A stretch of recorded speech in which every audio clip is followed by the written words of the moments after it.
Hi, welcome to this week's lesson on windows. Okay, we're still on Unit 208.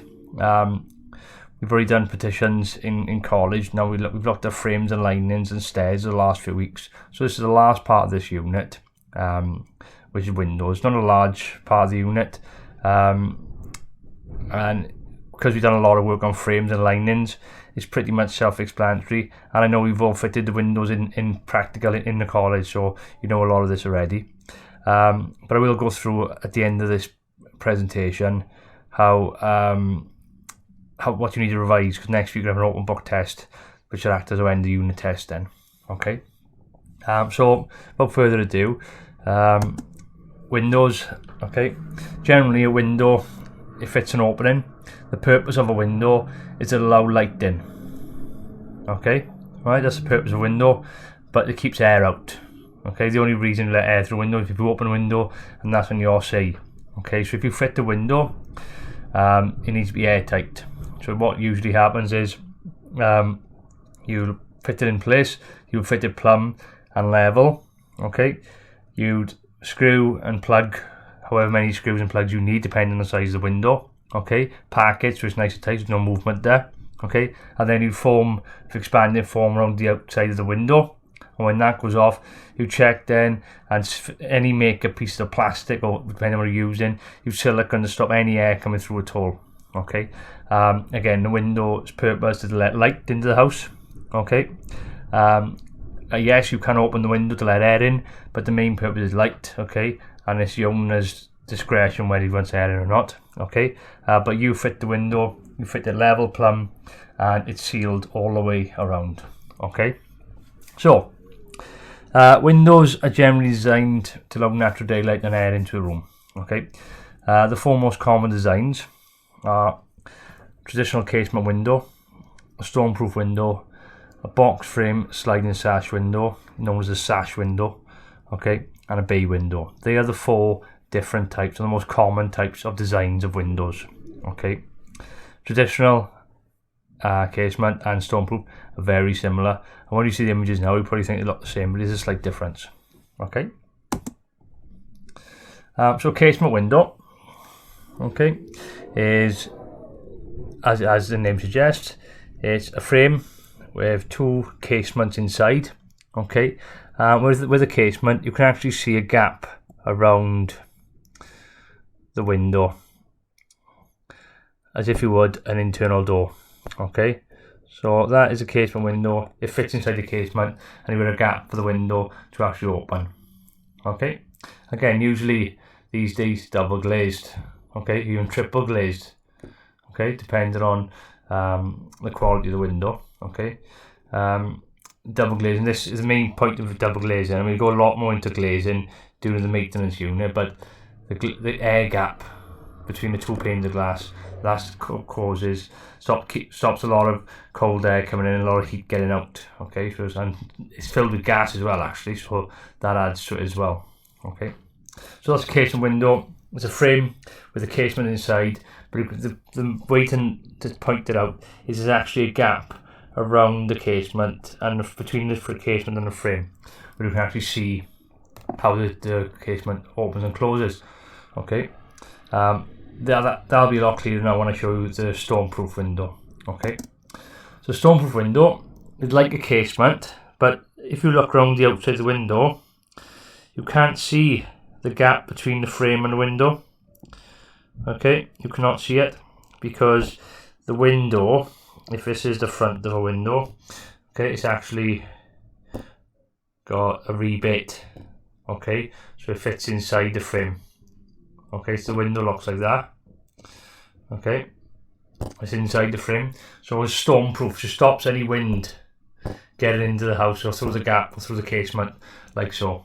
Okay, the most typical type of stormproof windows, 99% of PVC windows are stormproof with that design, with the rebate that sits over the frame. Okay, right, to stop any air coming through.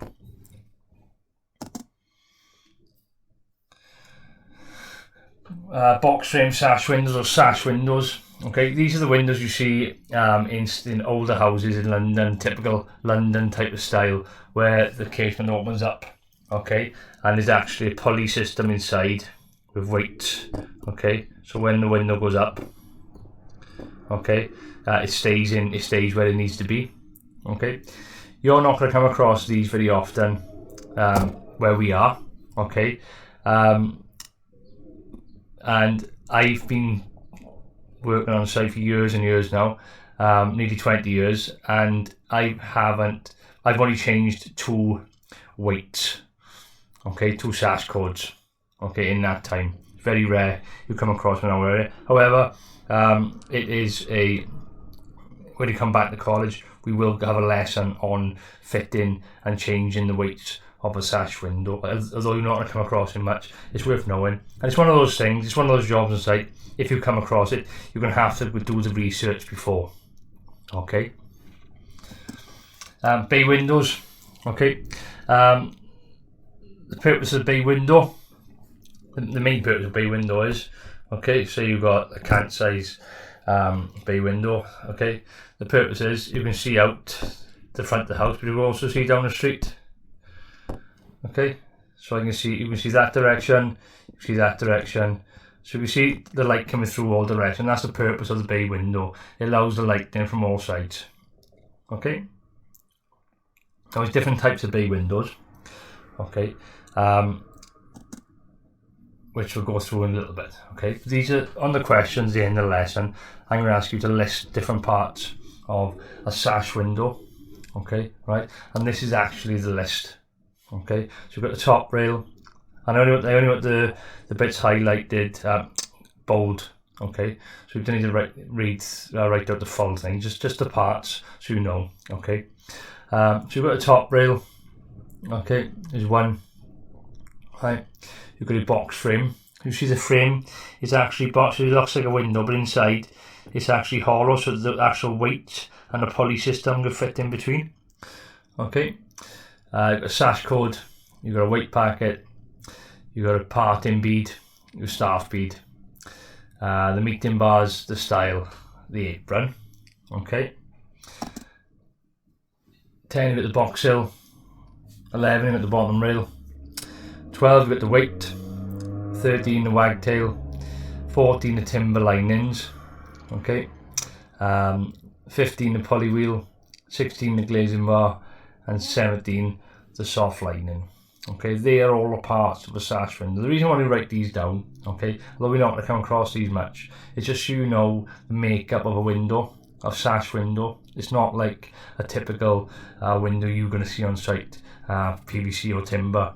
Okay, it is an actual a lot more technology behind the scenes. Okay, and what you get is when you do come across a sash window, if you do come across a sash window, it's got all that ornate paneling around the sides. Okay, and there's normally a pocket where you can actually access the weight if you need to. Okay, but again, we'll go through that a lot more in practical when we come to it. But for the purpose of this task, all you need to do is list the different parts of that sash window and have a look at the drawing. Okay, loads of ironmongery when it comes to windows, especially when it comes to PVC. Okay, and if you're doing a lot of maintenance work, changing hinges, changing handles, okay, it's easy enough work and you can do it. And you've got to familiarise yourself with all these types of ironmongery, where you buy them from. Okay, there's a few places around specialise in it, and I'll go through them when we're back in college. Okay, but what you can make a good bit of money just go around maintaining windows. Okay, so some types of ironmongery: handles, fasteners, lifts. Okay, hinges, locks. Okay, all sorts of ironmongery. Okay, to do with windows. Okay, so the brass types usually go with the these days anyway, go with the timber windows, and on the plastic windows anyway, people tend to go for either like the white effect or a black effect, something like that. Okay, so different types of bay window then. Like a square This image is not very clear. Square, okay. Square, you've got the cant, okay, and you've got seg.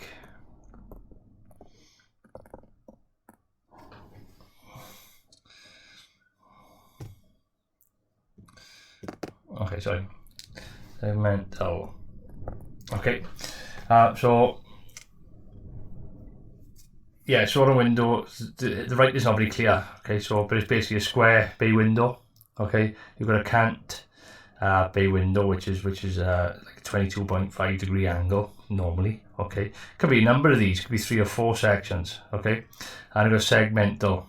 Okay, but they are 3 different types of bay window that I've come across. I'm whipping through these quite a bit because it's not a massive part of the unit. Okay, when we fit these downstairs, or look at these downstairs in practical, then that's when we're really going to go into the nitty gritty. For this unit, it's just a brief overview of windows. Okay.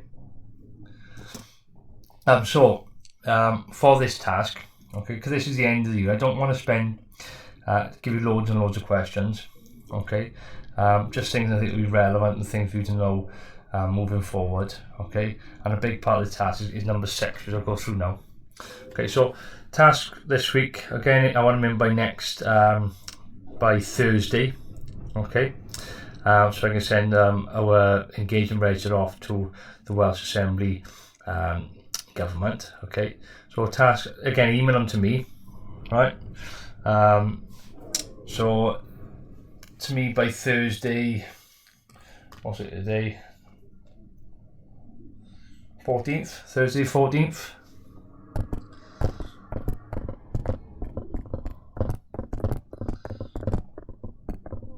Okay, email will be by Thursday 14th of May. So task 1 will be name the 4 most common window designs. Task 2 will be what is the purpose of a window. Task 3 is list all the parts of a sash window. Okay. Task 4 will be name 3 different types of ironmongery for windows. Task 5 will be name 3 types of bay window. Okay, it's quite simple tasks, just information that I want you to write down and send to me, just so you've done it a number of times and you've got it in your mind. Okay, can you make up an exam? Alright. Again, I only want to take stuff from this PowerPoint that I really think you can take forward. That's why it's not many questions. Question 6, though. Okay, is revise all the first 6 lessons of the spelling mistake, yeah. Okay, of the last 3 weeks. Remember there, that's a H. Okay, revise all the first 6 lessons of the last 3 weeks, and there'll be an open book end of unit tests. I was making these adjustments on my phone, that's why the spelling mistake. Sorry about that. So revise all the first 6 lessons of the last 3 weeks, and there'll be an open book end of unit test next week. Okay.